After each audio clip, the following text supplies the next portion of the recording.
dhaabbachuu hin danda'u waan ta'eef waan gaarii godhaa jirtan. Namni isaa kanatti bari faarsee bulaa maallaqaan bitataa bar. Isin bar faarsituu bultu akkumatti arrabsituu bultus taatanii faarsituu bultu taatan ችግር የለውም. namni maallaqaan bitata. Isa arrabsuu maallaqaan bitata. Amma na arrabsii jechaaf maqaan kiyya akka baduun barbaadu na arrabsi jee namni maallaqaan bitataa jira nama arrabsuu. Ajandaa na godhadhu yaabuu na arrabsi mana baniiti waa'ee kiyyaa dubbadhu jaa. Isin immoo osoo namni tokko isin hin bitatiin baq jettan jechuudha. Minum badalchitee fudhatu. Jaalattii jibbittee baq jechaa jirta jechuudha. Tokko keessan guddaan keessan jechuudha. Kagaara keessa dhaabbatee dubbatuu fi kamana keessa dhaabbatee dubbatuu fi kataa'ee dubbatu jidduu baq jechaa jirtan jechuudha. Waan isin galchine keessa seenaa jirtan.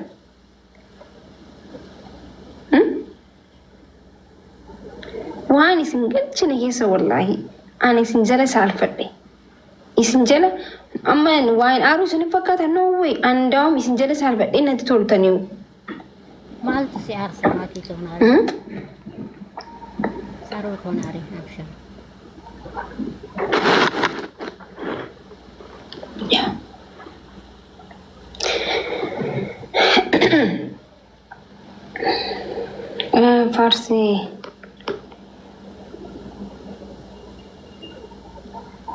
Farsi bulaa ta'uu barbaada nama qarshii. Aare qarshii malee namni farsii bulaa farsoo sun ta'e arrabsituu bultus farsii bultus tokkuma bar.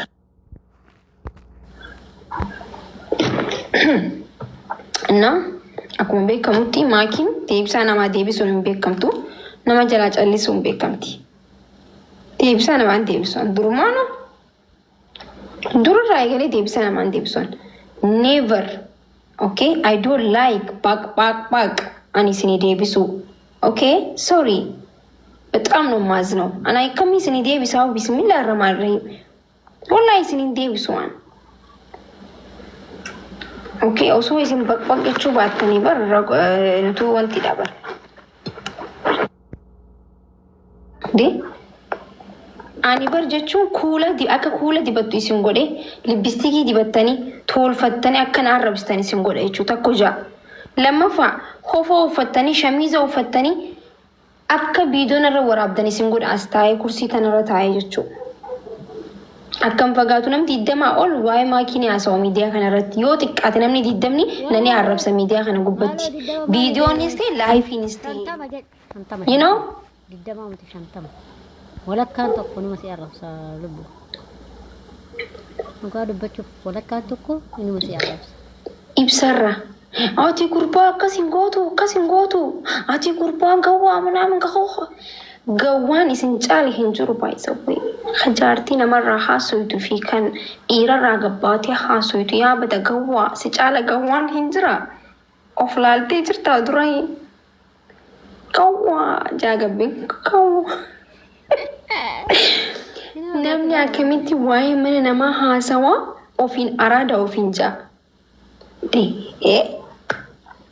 Wallaahi aziim namni namarraa haasawutu gawwaamu nama of ta'ee jaartii ofii faarfatee takiin jaarsa ofii faarfattu gawwaa bannaataachuun garuunisti. Yatuu na gawwaan kam gawwaan badawni hokofoo namarraa fi paantii namarraa haasawudha. ፓንታ ሙላ ነቅሰ ይሄን ስል በሞራል ነው የምናገረው። ነቀባቴ አመታ ነቀበቴ ባቅ ጀተገነ መጀቹ ጎተ ያየኔቱ ቢያ ዋቱ ከይተብራዴ ያይ ወይኔ ገራኪ ረቢ ይወላ አኒ ፈታኒ ስንትጃ ወረበል ካባ ፈታን ጊዜ ገባተን አረምስተን በጣም ነው የምዘነጠባችሁ ሲኒ ዘሬስን ረዘነጣን ሲኒ ጋሌ ቲክቶኪን ጉበቱ ሚቲ ፎኒስ ለመደ ዴቢያ ሀጉበቱ ወላሂ እረ ዴቢያ አማማን ጉበን አማማን ደበብን ይሆን አንቺን ረንካየነን አመሳखነትቹ ኦኬ ካናፉ ይሄ የመጨረሻ ላስት ወላሂ ላስት ጀደማም የፋን እንግዲህ ፋቲ ከነቦደ nama tokkoofu deebisaan deebison wallaahi billaahi osoo haadha koo tanin jaaladhu arrabsitanillee ለአንድ ሰው መልስ አልሰጥም አበደን nama kofoo namaa fi paantii fi usta libsii namarraa haasa'uuf yoomillee deebisaan deebison thank you so much that's it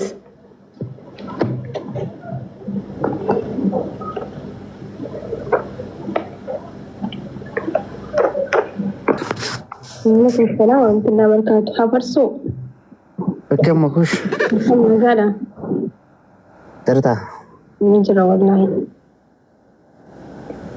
waan biraatiif waliin arganne beektaa sooshaal miidiyaa kana namni yoo garana deebi'u garas deebi'u maqaa kiyya kana lafa kaa'uu dinnaanumaan sooshaal miidiyaa dhiise beekte achumaan sagalee tokko beektaa kan asiin dura nuti garee keessatti haasofne wayii suuraa kee irratti hidhanii asitti oofan irratti arganii wayi namni waan ammaa haasa'ee dhugumatti qalbii nama cabaa jedheen sanuma ifa yoo akka nama biraarran kaa'anne yoo akka keetitti aartitti wallaahi guyyaa takkaallee tiktokii kee yookaan gubuudhaaf yookaan ammoo akka gubatullee yaadatti goonillee hin beeynu garuu asiin dura guruppii sana namoota hedduu waliin namoota gurguddaa ustaazota fa'aa waliin illee keessa turre yaanii waa'ee micaa namni hunduu ni beeka jechuudha gaa guruppii ijaarree waa'ee micaa nabi Muhammad sallallahu alaihi wasallam arrabsaa ture san irratti guruppiin sun kan ijaaramedha. Guruppi isaa achirratti viidiyoo tokko dalagee hangadhiisee sagalee qabee sana fidanii sagalee sana fidanii tiktookii ka amma gubate irratti waan waggaa tokkoyyuu akkas keenyee jirraansa almost yoo nama nu baattellee viidiyoo hin baasee si agarsiisuu danda'a. Guruppi sanis guruppii akka waan saniif dalagamee akka ammoo sagalee sanis deebi'ee ammoo viidiyoo achiif dalagamillee si agarsiisuu danda'a. Sagalee yoo akka keetitti kan natti aartu jiraate wallaahi ani waan akkasii keessallee galeellee hin beeku. Yaadillee hin beeku.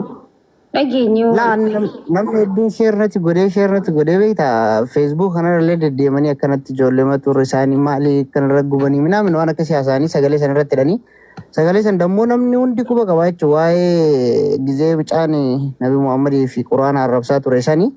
TikTok isaa irratti gubnuu jennee akkuma nama hundaatitti kiristaanas hin jennee musliimas hin jennee hunduyyuu guruppii sana akka seenanii ta'anatu ijaaree guruppii sana fakkeenyaaf guruppii sana ijaaree seena waan waggaa dabreeti beeki ijaaree seenee namni hundi achi keessatti viidiyoo illee dalagee sagalee qabe sagalee sana achi keessaa fidanii akka waan namni tiktokii kee yookaan ammoo nuti irratti tukuratii goonee gubnee wayitti sagalee sana walii gad oofaa tura yoo argitee saniif jecha namni namatti muufatan beekamu beektaa waan irraa quban qabne yeroo dhagaye jedheeni.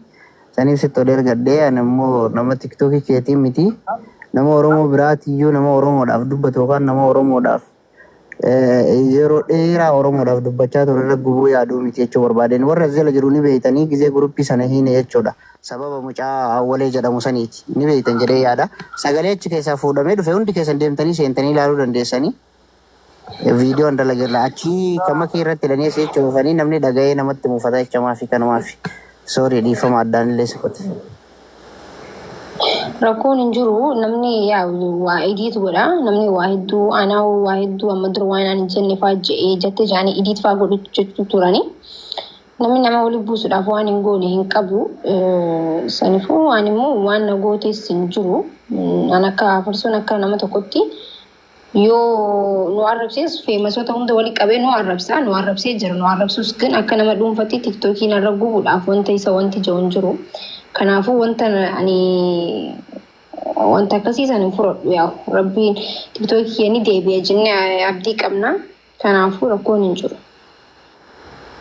Yaa beektaa namni tokko yeroo waan akkasii dhaga'e indiyaan maaliin balleesse amma maal godhan beektaa sagalee ani achirratti viidiyoo dalagee ture beektaa yeroo san viidiyoo dalagee viidiyoo nu dalagaa akkuma dandeessanii jennaan viidiyoo achirratti dalagee ture viidiyoo achirratti dalagee ka'ee sagalee boodarra qabee fi hundi keessan bakka bilook jettu tana hin tuqinaati bakka bilook tana gaafatu hitan isiniin deemu akkanatti irratti yaalii godhaa jedhee viidiyoo ani agartee sagalee ani achirra gadhiisa fidanii tiktookii keerraa fi suuraa keerra hidhanii feesbuuka kanaa fi tiktook keessa walii gad oofan namni hedduun sheer na godhaati nama akkanaati nama hamaa akkanaati maal naan jedhanii bakka namni natti hin dhagaamne makii yoo agarte wayii waan kana namni waan ammaa wayii itti fakkaate yookaan waanuma tiktookii sirriitti fudhatii goone wayii itti fakkaate wayii namni akkasii fudhata waan jedhuunii fi sitti ol ergadhe malee namni waan hedduu jechaa oola waan hedduu namaan jaa namni waa hedduu hin beekta namni sooshaal miidiyaa kanarratti namaaf nama waliin buusuuf waa xiqqoo takka harkinaaniin hamma nama san waliin dha'uuf hamma nama san yookaan garaa walitti jibeesse yookaan agartee arraba tokko tokko waliin jaan hamma godhuu dalagasii galee amma sanii miti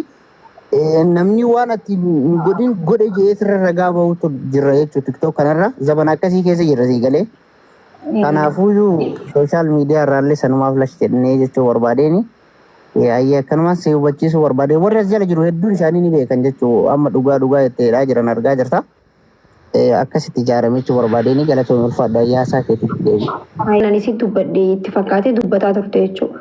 So haasawaa waan biraa haasee suuraa maal barbaachise gan kana godhuun namaa fi nama walitti buustanii maal harkattan meena hima.